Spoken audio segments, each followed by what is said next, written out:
Welcome back to another video, guys. Mark Flores Car Reviews here. As you can see, we're here in the beautiful Southern California canyons. Beautiful day, the sun is out. It's around 85 degrees, so it's perfect weather to shoot a video for you guys. I got Matthew right here. But you remember him? You remember him for our very first car review video ever. So Matthew, what do we got for them today? I brought out my 2016 Golf GTI Performance Pack for you guys again. We just finished filming up a quick little POV in the canyon. Check that out. Wasn't as fast as I would have liked. There's a little bit of traffic, but you guys still got the general idea of it for sure. Yeah, and for today's video, same thing as last week's and the previous week. Top 5 things that he likes as an owner. Owning this for how long? Just over a year, so I'd say about a year and 3 to 4 months. So he's got a pretty good idea of what he likes, using it as a daily car as well. You're coming from what car? Coming from a 2010 Mustang GT. So it's obviously opposite. It's very different. Gas mileage is a hell of a lot better, but obviously, like you said, it's the opposite. This is front wheel drive compared to rear wheel drive, so it's definitely a lot better handling car for sure. All right, so let's go and get started. All right, so above everything else with this car, I talked about it in the intro, it's got to be the handling of the car. Coming from a Mustang, which again, it's not a bad handling car, but let's be honest, those things are designed to just go in a straight line pretty much and be quick in that quarter mile. These are track cars, right? So my example is the Performance Pack. So not only does it have that amazing differential in it that allows it to be an amazing track car, but it's also got the upgraded Brembo brakes here that you get on the Performance Pack.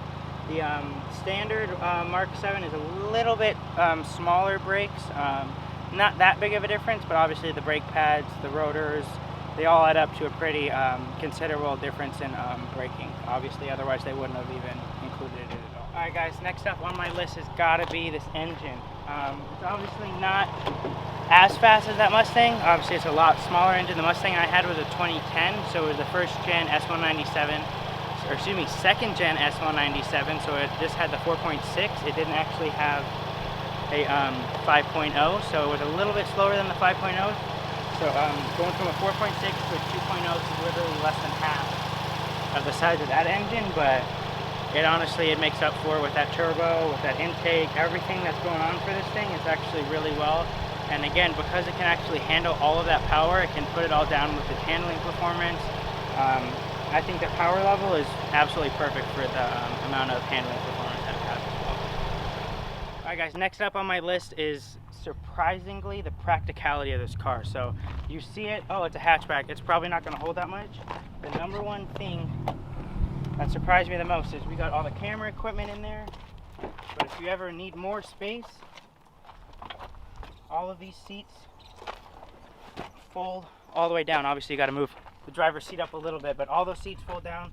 The amount of stuff that you can store in this is absolutely insane.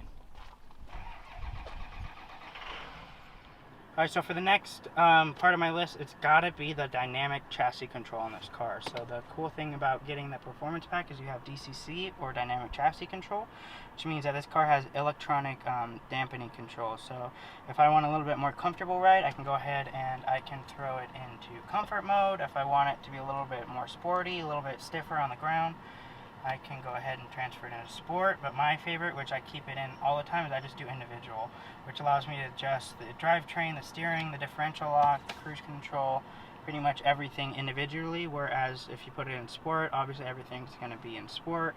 If you put it in comfort, everything's going to be in comfort mode.